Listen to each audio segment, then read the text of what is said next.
Hi friends, welcome to Socially Distant, and because I have no choice, I'm Brian Noonan. I know it's hard to believe, but this is the start of week 8 of this experiment in mental cleansing. Thanks for watching, liking, and subscribing if that's what you've been doing, and if not, what's the problem? I'm trying to build a social media empire here. Help a brother out. The price is right, man. It don't cost nothing. Anyway, I hope you had a great Mother's Day if you fill that role in some capacity. You deserve it. I also know that yesterday was hard for a lot of people because they don't have their moms in their lives for any number of reasons. If that's the category you're in, well, I hope you made it through okay. I did my best to make Mother's Day run smoothly for both my ma and my wife. Now, not to dislocate my shoulder patting myself on the back, but I turned in an all-star performance. Thank God. Now I can go back to being my usual surly self today. I saw my ma Saturday in person from a great social distance, and yesterday in a Zoom call, during which she tried to get all emotional and touchy-feely and say how lucky she was to have my brothers and I as her sons and thanking us for making her a mom. Well, as you can imagine, that was not greeted well, and my brothers and I jumped on those emotions and killed them like a lion on a wounded gazelle. Mother's Day here at Socially Distant HQ started before sunrise. Yes, I got up at 4:50 a.m. so I could head to a local bakery to get my wife's favorite chocolate donuts, the best chocolate donuts in Chicago.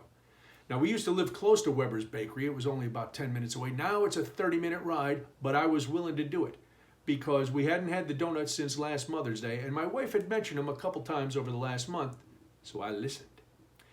Now, as a side note, if you think you know of a better chocolate donut in Chicago, save it. I will hear none of your silliness. Don't at me, as the kids like to say. I'm not at a card table asking you to change my mind. Weber's Bakery has the best chocolate donut in Chicago. Hard stop. Now, why is this the hill I'm willing to die on? Who knows? No idea, but I digress. So the bakery opens at 5:30 Sunday morning. I pulled into the parking lot at 5:20 a.m. Now, this is reminiscent of my annual Mardi Gras king cake quest, where I show up at Randazzo's Bakery in the pre-dawn hours and wait to get my king cakes. Now, I knew I wasn't going to be first in line when I got to Weber's, but I could not have imagined the line I would encounter.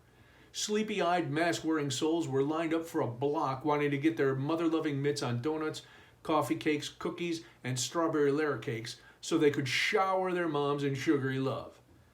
I waited about a half hour. I finally got into the Temple of Treats, got my donuts, and then one on the side for me, and headed home to get a little more sleep. Now, my wife loved the donuts and the brunch that my daughter and I made for her. The day was going smoothly until it was time for dinner. Earlier in the week, I had offered to make her whatever she wanted for her Mother's Day feast, but she said no, she really wanted to order something in, to get food to go, and this was going to make her Mother's Day. I was like, fine. On any other day, this would have been easy, but for whatever reason, we didn't take into account that it was Mother's Day. Now, my aunt, who'd been a waitress long before they called them servers, said she always hated working on Mother's Day because of the horrible crowds and the stink of desperation that hung over the diners who were only there out of a feeling of obligation. So my wife decided we're going to do this because, without thinking, all these desperate diners now had to stay home and call out for food. Big mistake. Our first call was to a Mexican joint to get some enchiladas mole. The wait's over 2 hours, the frazzled man on the other end of the phone explained. I told him I'd call back. Tell my wife it's going to be 2 hours. She decides on plan B, we're going to get Chinese. From a place that's been closed for a couple weeks to gear up for the pandemic changes that they had to go through. First time I call, the phone rings and rings. I call back. I get an equally frazzled young woman who tells me they're so busy they've stopped taking orders. No more calls, but maybe if I call back in a half hour, things will change a little bit. Oh my God. I just said, okay, here's what's happening. Now I'm getting frustrated because didn't they know I'm trying to make Mother's Day perfect for my wife? Their moms and wives be damned. I don't care. Wife calls another audible, decides it's time to get Italian food, which ironically had been her original first choice till indecisiveness set in. They told me the Italian food would be ready in 30 minutes. Fantastic. We're finally on our way to getting some much needed sustenance. Now, it just so happens the Italian place is right next to the Chinese place. When I pull up to get my food, I realized that the frazzled woman I had talked to on the phone had every right to be this frazzled. The line of people waiting to pick up their fried rice and egg rolls stretched down the block.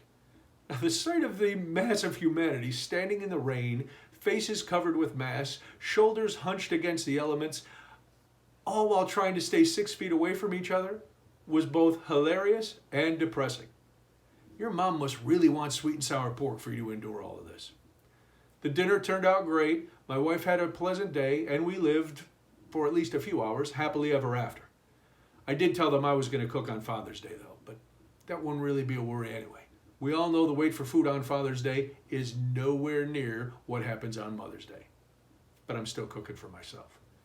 All right, have a decent rest of your day, and until next time, stay safe, stay home, stay patient, and as always, stay socially distant. Bye.